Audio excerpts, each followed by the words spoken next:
Hello everyone. तो आज मैं ले चलती हूँ आपको सब्जी वाले व्लॉग में। मैं कहाँ से सब्ज़ी लेकर आती हूँ मैं आपको दिखाती हूँ। मैं जहाँ पे रहती हूँ वहाँ पे सब्ज़ी मंडी नहीं लगती है, सिर्फ एक दो ठेले ही होते हैं जहाँ से मैं सब्ज़ी लेकर आती हूँ। तो आज चलिए मैं दिखाती हूँ कि कहाँ से मैं सब्ज़ी लेकर आती हूँ। लाइट्स फ़ैन ऑफ करके लिए मैं चल पड़ी अपनी सब्ज़ी लाने की ट्रिप पे। चलिए चलते हैं। जहाँ मैं रहती हूँ वहाँ से कुछ ही दूर पे एक अंकल का ठेला लगता है, मैं वहीं से सब्ज़ी लेकर के आती हूँ। मेरे गली से थोड़ी सी दूर पर है। एक गली और है जो मैंने दिखाई नहीं, वो बहुत ज़्यादा गंदी थी इसलिए मैंने उसे स्किप कर दिया है। तो वो है अंकल का ठेला, आप लोग देख रहे हैं ना। मैं पहुँच गई हूँ सब्ज़ी वाले अंकल के ठेले के पास में। अंकल से मैं बात कर रही हूँ कि मुझे ये सब्ज़ी दे दीजिए। मैंने ले लिया है, मैंने करेले लिए हैं और भी बहुत सारी सब्ज़ियाँ ली हैं, आप देखेंगे। मैं अभी आपको लास्ट में दिखाती हूँ कि मैंने क्या क्या लिया है।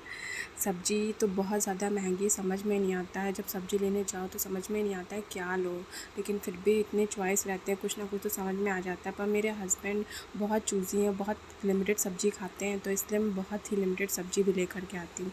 मैंने सब्ज़ी ले लिया है और अब मैं घर की तरफ निकल गई। थोड़े से और सामान लेने थे, फिर मैं आ गई घर। घर पे आने के बाद में अब सबसे बड़ा टारगेट है कि सब्ज़ियों को और जो भी सामान लाएँ उसे अरेंज करके रखना। तो मेरा काम शुरू होता है। मैं सब्ज़ी को उनकी टोकरियों में जहाँ पे जैसे रखते हैं वैसे ही रखती हूँ। मैंने बहुत बड़ी गलती की थी, जब मैंने टोकरी ली थी तो मुझे स्टैंडिंग वाली टोकरी लेनी चाहिए थी, पर मैंने ये अलग अलग करके लिया। पैसा बचाने के चक्कर में हम लोग पता नहीं क्या क्या कर देते हैं और अपना ही लॉस करते हैं। एक स्टैंड वाली टोकरी होती है, वो सबसे अच्छी रहती है सब्ज़ी के लिए, पर मैंने अलग अलग करने के लिए चक्कर में, पैसे बचाने के चक्कर में ऐसी टोकरियाँ ले ली। अब मैं सारी सब्ज़ियों को अरेंज करके उसमें रख रही हूँ। उसके बाद मैं सारी सब्जियों को जो जो जहाँ पे रखना है वो उसे रखना है। ये मैंने हमेशा से ये सारी चीज़ें की हैं, तो मुझे बिल्कुल भी पता नहीं चलता है।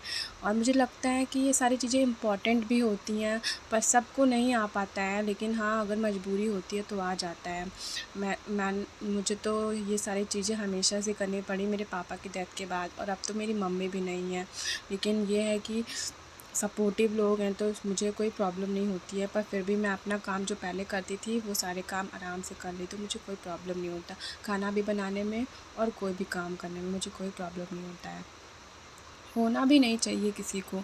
अपनी लाइफ में आगे बढ़ते रहना चाहिए, कितना भी प्रॉब्लम हो लाइफ में आगे बढ़ते रहना चाहिए। अगर आपकी कोई ड्रीम है जो पूरे नहीं हो पा रहे हैं तो उससे भी आप पूरा कर सकते हैं अगर आप चाहेंगे तो। आप लगातार मेहनत करते रहिए। मैं भी चाहती हूँ कि मेरे सब्सक्राइबर्स बढ़ जाएँ। मेरे और भी ड्रीम्स हैं, लेकिन मेरा एक और ये भी ड्रीम है कि मेरे सब्सक्राइब